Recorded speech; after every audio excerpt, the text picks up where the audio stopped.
thrilling adventures of the Shadow are on the air, brought to you each week by the Blue Coal Dealers of America. These dramatizations are designed to demonstrate forcibly to old and young alike that crime does not pay.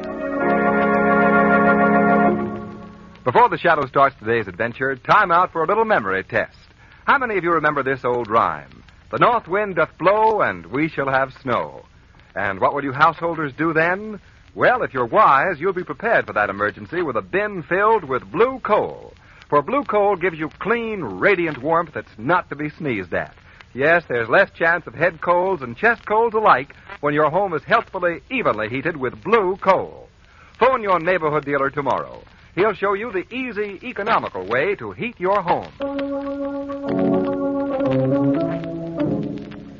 The Shadow, mysterious character who aids the forces of law and order, is in reality Lamont Cranston, wealthy young man about town. As the Shadow, Cranston is gifted with hypnotic power to cloud men's minds so that they cannot see him. Cranston's friend and companion, the lovely Margot Lane, is the only person who knows to whom the voice of the invisible Shadow belongs. Today's story, The Chess Club Murders.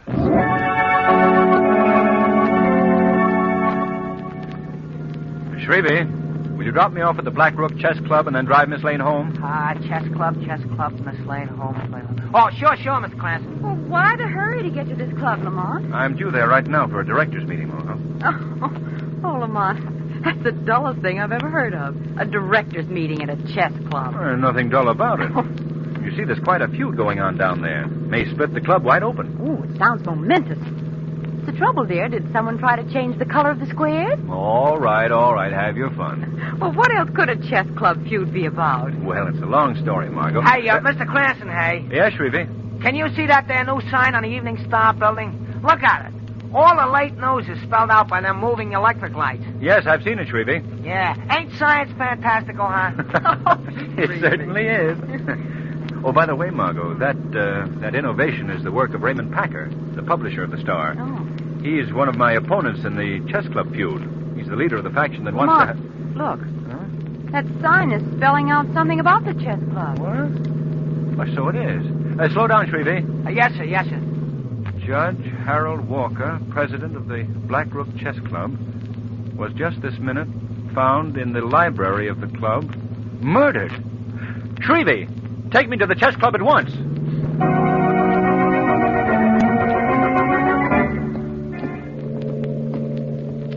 Lamont, will you tell me why such an exclusive club is quartered in that dilapidated building? Well, the founders started the club way down here by the waterfront years ago when they and their careers were younger. Well, why haven't they ever moved? For sentimental reasons. That's one of the currents of friction that started the feud. The younger element wants a new, modern clubhouse. Oh, I don't blame them. In here, Margot. All right. Well, I guess the elevator's upstairs. Have to ring for it. Is that little wire cage an elevator shaft? Yes. It looks like one of those cash carriers they used to have in department stores. All right. Here he comes. Who runs it? Diamond Jim Brady? No, Margot. And Lillian Russell is not our hat check girl. Where's that dog? Probably in the elevator. It belongs to old Andy, the operator. Evening, Mr. Cranston. Evening, Andy. Hello there, Blackie. How are you? Blackie, quiet. It's all right, man. He won't harm you. Well, I He's just not very friendly with strangers, Margot. I suppose you've heard about what happened, Mr. Cranston. Yes, I have, Andy. Is Commissioner Western upstairs? No, sir. The police haven't arrived yet. You see, the body was just found a few minutes ago. But how did the news get out? We read a bulletin reporting the murder on that new sign on the Star building. Aye. That was Mr. Packer's work, man. Well, how did Raymond Packer get the news out so fast? From his office upstairs in the club. He has a newfangled machine there that sends news right onto that sign. Oh, I see. Go ahead into the elevator, Margot. Quiet, Blackie. Oh, Andy, do they know who killed the judge? No, sir. And I don't think they ever will. Well, why do you say that? There are many who hated Judge Walker, and many like me who are glad that he's dead. Well, I wouldn't talk that way to the police if I were you, Andy. They might misunderstand. They can't pin anything on me.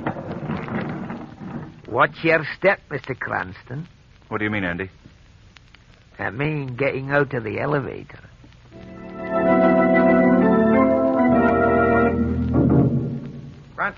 Cranston. Oh, hello, Packer. You know Miss Lane? Oh, yes. How are Yes, you? how do you do? Where's the body? In the library. Dr. Latham, the medical examiner, was in the club when the judge was found dead. He's in there with him now. Who discovered the murder? Robert Dowd. He found the judge seated in his usual chair. A bullet had pierced his temple. Obviously, the killer used a silencer. Oh. Have you seen the corpse? Why, sure. I even took pictures. That was very ethical. Now, listen, Cranston, as owner of the Star Bulletin, I'm a newspaper man first, last, and always. Even though this is my club, my work is my first consideration. Where's Robert Dowd now? In my office. Say, you haven't seen my new setup here, have you? You mean this news machine of yours? Yes. Come on, here, take a look at it. Have you met Robert Dowd, Miss Lane? No, how do you do? How do you do? Hello, Mr. Dowd. How do you do, Mr. Cranston? Yeah, now take a look at the setup. A wire service from all the leading news agencies, a stock ticker, and my pride and joy, the news machines.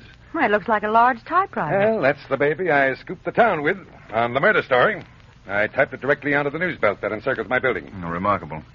Mr. Dowd, I understand you discovered Judge Walker's body. Yes, that's right. Do you know when he was last seen alive? Yes, about an hour ago. You've been playing chess with John Lord. Oh, I see. Is Lord still in the club? I believe he is. He's not only in the club, but tomorrow morning he's going to be on the front page of my newspaper as well. Listen to my story for the morning edition. I just dictated it into this machine. According to a statement made last night by Commissioner Weston, John Lord, who was the last person to see Judge Walker alive, will be held for questioning by the police. Yes. Well, there you are. Packer, you can't print a story like that. Why not, Mr. Dowd? It's unfair. The commissioner hasn't even arrived here yet. Why, everyone in this club knows that Judge Walker and John Lord cordially hated each other, even though they still met over a chessboard. Does that justify your printing an accusation like that? It's news, isn't it? Packer, are you going to crucify an old man just for an exclusive story? Listen, I'm convinced that John Lord knows all about Judge Walker's death. Excuse me. Oh, hello, Dr. Latham. Have you finished examining Judge Walker? Yes. Packer, what were you just saying about John Lord? I believe, Dr. Latham, that he's implicated in Judge Walker's death. But I'm afraid you're wrong. What do you mean, Doctor? John Lord was just found dead, stabbed through the heart.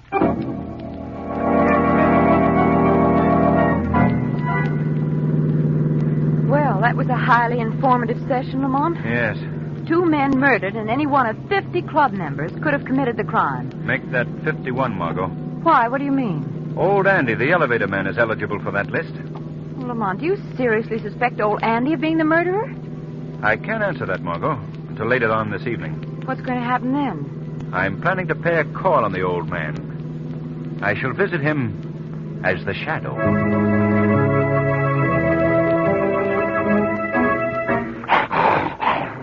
Blackie, what's the matter, boy?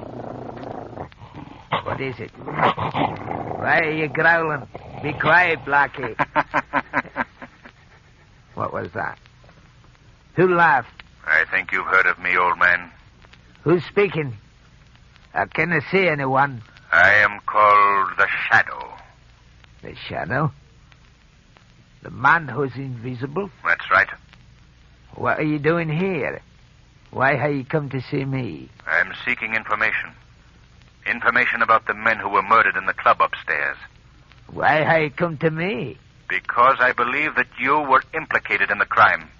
No, that's not true. You didn't like Judge Walker, did you? No, I didn't. Judge Walker tried many times to have me discharged from my job. It was always bothering me. Yes. I'd willingly have killed him if I'd had the nerve. But I didn't do it. You think the police would believe that story? No. I guess not. But if I were the murderer, do you think I'd have taken John Lord's life, too? He was a fine man. A friend of mine. There's no way of proving that friendship now. Look, Mr. Shadow, if you'll only believe me, perhaps I can be of help. How? You've heard the expression, dead men tell no tales. Yes? Well, dead men do tell tales, Mr. Shadow. There's something in Judge Walker's past that proves this saying. What do you mean? I can't tell anymore. It's up to you to learn the answer. See here, old man. If you're talking in riddles just to divert suspicion from yourself, you're making a great mistake. I'm warning you right now. In due time, the murderer of Judge Walker and John Lord will be brought to justice by the Shadow.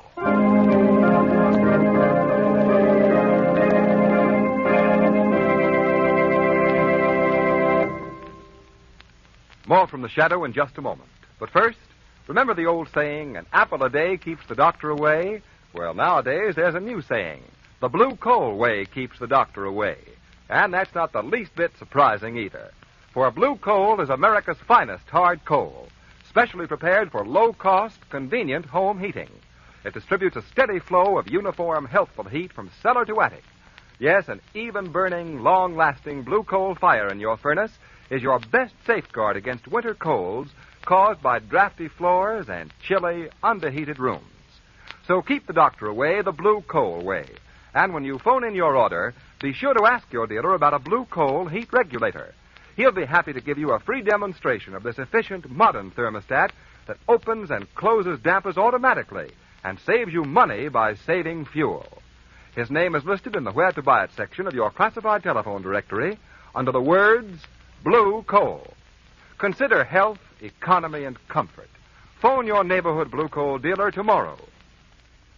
And now, we return to our drama.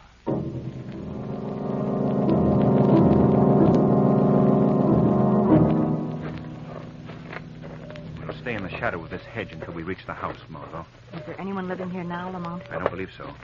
Judge Walker had no family. He lived here alone. What if there's a watchman? We'll chance that. What is it you're looking for here, Lamont? I haven't the slightest idea, Margot. This whole thing may be a wild goose chase. Then we're here because old Andy remarked that you should look for something in Judge Walker's past. Exactly. And that's quite an assignment, believe me. Well, Lamont, do you know anything about the house? Well, yes, I've been here several times.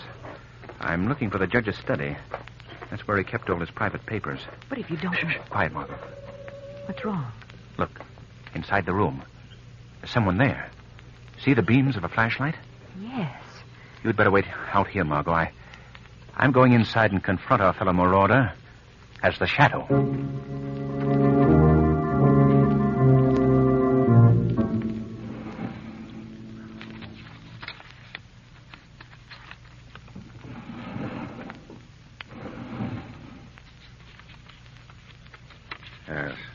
Yes, this is it.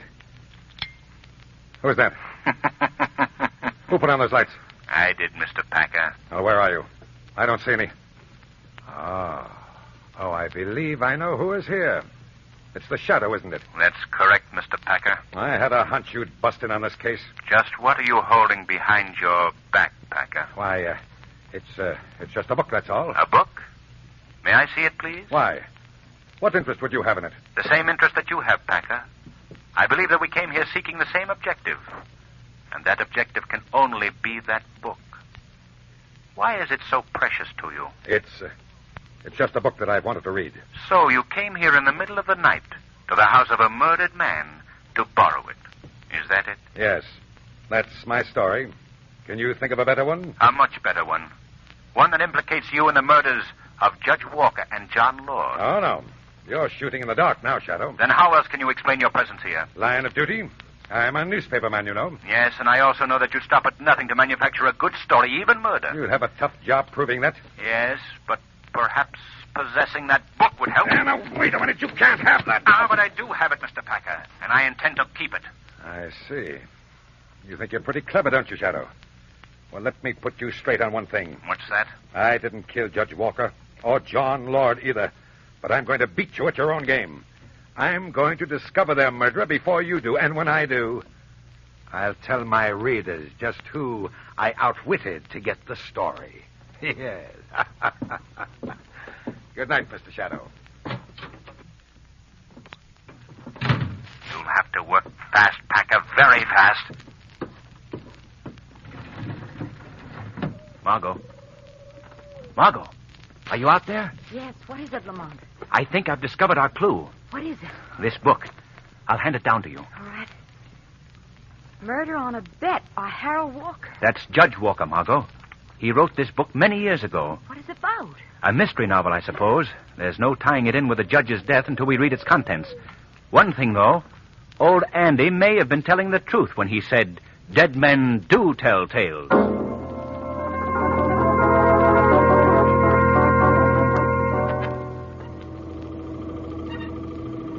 Andy, is Mr. Packer in his office?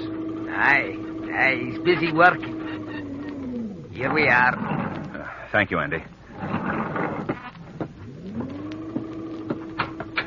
Good evening, Mr. Cranston. Oh, good evening, Dr. Latham. Looking for a game? No, thanks. I'm here to see Raymond Packer. Oh, he's in his office. I heard him talking into the dictaphone a while back. Oh? Anything turn up on the murders, Doctor? Has the commissioner discovered any clues? No, I'm afraid not. You know, as medical examiner, I've been on many murder cases, and usually the killer makes one mistake that gives him away. This chap seems to evolve the perfect crime. I wouldn't be too sure of that, Doctor. Now, if you'll excuse me, I'd like to see Packer. It sounds like Packer's still hard at work. Perhaps I better... Listen, Dr. Latham. Isn't he repeating the same phrase over and over? Yes, sounds that way. That isn't Packer at all. It's his dictaphone machine. What can be wrong? I don't know, but I think we should find out. Packer! Good heavens! Slumped over the desk. Packer! Packer! I'm afraid he's dead, Mr. Cranston. Yes, a stab wound through the heart, the same way John Lord was killed. And no sign of the killer's weapon. Wait, Dr. Latham. I have an idea. That machine, that dictaphone, he must have been speaking into it just before he died. Yes. Let's play the record back. It may contain a clue. You're right. Here, now let's see. I wonder... Here's a cut right here. Well, the police have been fruitlessly combing the town for the perpetrator of the double murder at the chess club. Your editor has uncovered a clue that should lead to the solving of the crime. Here it is. I advise the police to learn the nature of the bet between Robert Dowd and... The bet between Robert Dowd and... I wonder who the other person was. The one he was about to mention. Yes. I have a feeling, Dr. Latham, that the unnamed person is the murderer. How about Robert Dowd? He's mixed up in it, too. I think it would be worth paying a call on him at once. Yes, go ahead. I'll notify Weston. Good luck, Cranston. Is Mr. Robert Dowd in his apartment, please? I'll ring and find out. Oh, I just remembered. Of course he's in. Another caller just left there. Oh? Well, thank you.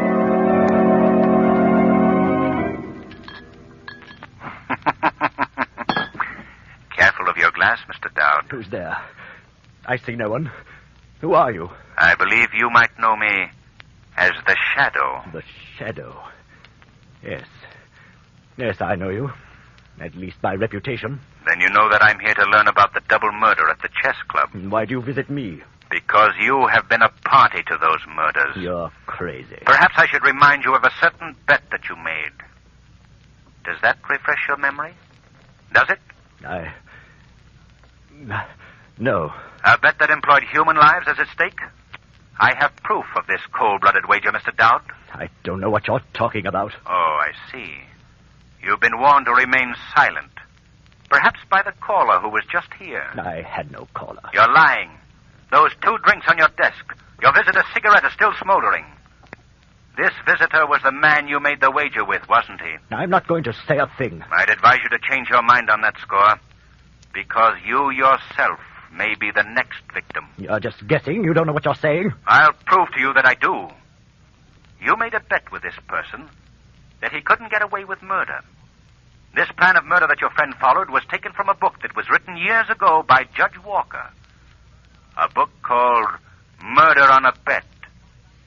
So far, he's followed the storyline exactly. You didn't know this, did you? No.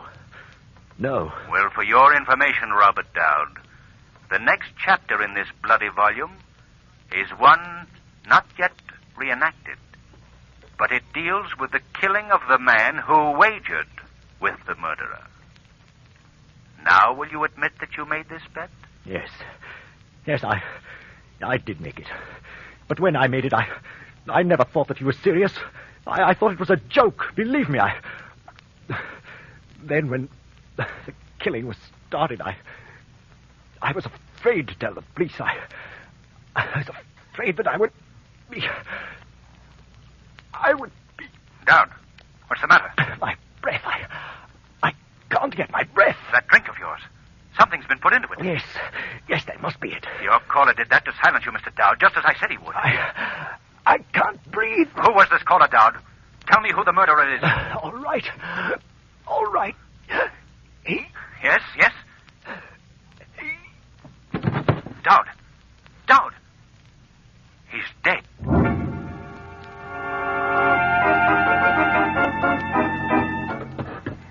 Come on, Margot.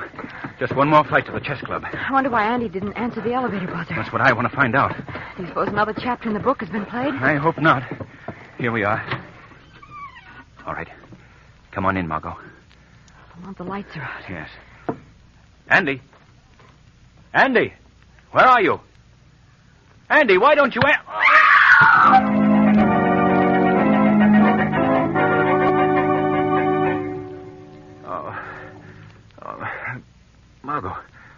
Margot, what happened? I don't know. Say, what's that? Yeah. Someone's just thrown a very bright light in her eyes. But who's holding the flashlight? I can't see beyond the beam of light. Oh, wait a minute, Margot. There's a hand reaching out into the light. Yes. It's holding out a piece of paper. Why, I believe we're supposed to take it. Is that right? Is this a message for us to read? He doesn't want to play with us, Lamont. No. But he's obligingly putting it in my lap. What? Listen to this, Margot. Your captor, who is covering you both with a revolver, prefers to remain unknown for the present. Watch this paper carefully. It is chemically treated. In just a moment, it will burst into flames. Lamont, that's like the paper they drop from warplanes to cause incendiary fires. What's the object in his using it? Listen to the rest of this, you'll find out. At the moment this paper ignites, 100 such pieces of paper will ignite in the basement of this building. A few minutes after that, the building will be a roaring inferno. Lamont, could such a thing happen? Yes, I'm afraid so, Margot. Oh. A murderer is taking back his slip of paper. Yes, and look. Look, it has burst into flames. Yes. So now our situation is this. Downstairs at this very moment, the building has caught fire. Soon the smoke and flames will be swirling up the elevator shaft. And we are being held in Raymond Packer's office by a person who is not only our captor, but the perpetrator of the chess club murders. Isn't that right, murderer? Oh, won't you at least speak to us? Oh, I see. One tap is no, 2 taps yes. Is that right? Well, tell me, murderer, you are the man who bet you could get away with murder, aren't you? You wagered with Robert Dowd that no one could catch you if you decided to kill, right? You followed the pattern of Judge Walker's book, which, ironically enough, made him the first victim, and then you killed the others in the same pattern. Who is he, Lamont? Do you know? Yes, I believe I do. I believe that the murderer is Dr. Latham. Excellent deduction, Mr. Cranston. Excellent. But you made your discovery too late. Lamont, do you smell the smoke? Yes. Fire's coming up the shaft. The flames will soon reach this room. Your time is growing very short.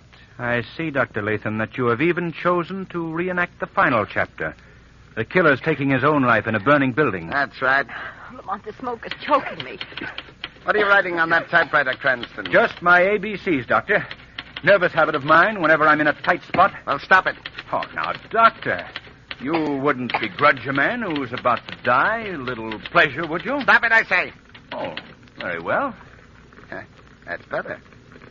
Now, how did you discover my identity, Cranston? Well, old Andy gave me the first clue. He told me of overhearing a discussion of the book Murder on a Bet between you and Judge Walker. I see. That was very careless of me. But old Andy has paid for his revelation. What do you mean? It was necessary for me to kill him, too.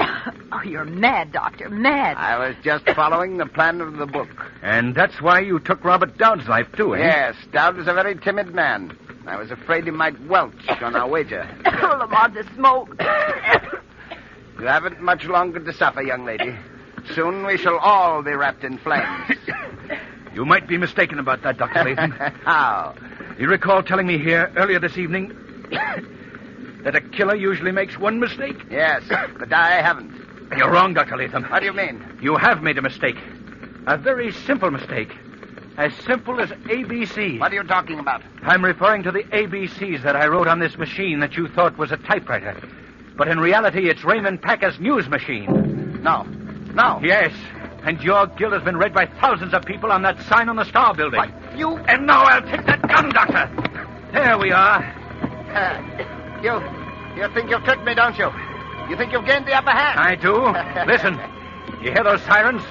Help will soon be here, Dr. Latham. They won't get me. They won't get me, do you hear? Lamont, what's he doing? Come back, Dr. Latham. Come back. He's going out the window. Lamont! Oh, no. Margot, if we're going to get out of this trap, we'd better try to meet our rescuers halfway.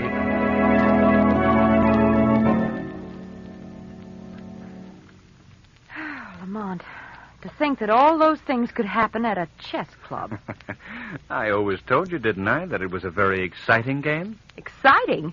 It's a killer.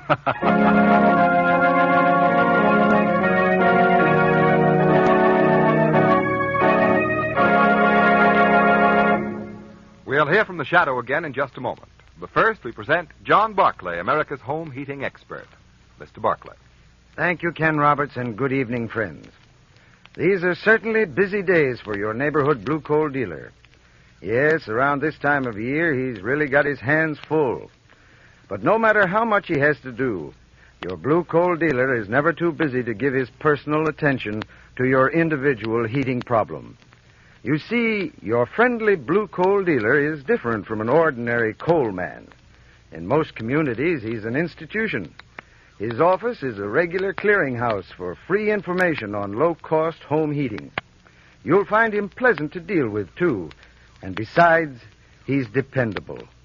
Even in the worst weather, your blue coal dealer never falls down on the job. He gives you careful, courteous, and prompt delivery. His motto is service with a smile. In addition, he will gladly be of assistance by helping solve any heating problem for you. His John Barclay trained serviceman will inspect your furnace and recommend the proper size coal for best results. This service is free and available to all blue coal customers. It will pay you to phone your neighborhood blue coal dealer in the morning. Thank you.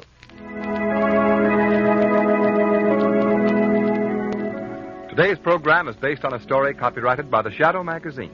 The characters, names, places, and plot are fictitious. Any similarity to persons living or dead is purely coincidental. And now, fresh from the records of Kings County Court, we bring you conclusive proof that crime does not pay. Brooklyn, New York, February 1st. George Zeit shoots and kills Irving alias Matty Moskowitz in barbershop. Crime, murder in the first degree. Brooklyn, New York, February 19th. George Zeitz sentenced by County Judge Samuel S. Leibowitz to death in the electric chair at State's Prison during the week of March 31st. Crime does not pay. The Shadow knows. Next week, same time, same station, the Blue Coal Dealers of America bring you an adventure of the Shadow that will amaze and astound you with its daring, dramatic action. So be sure to listen. And be sure to phone your friendly Blue Coal dealer for greater heating comfort at less cost. This is Ken Roberts saying, keep the home fires burning with Blue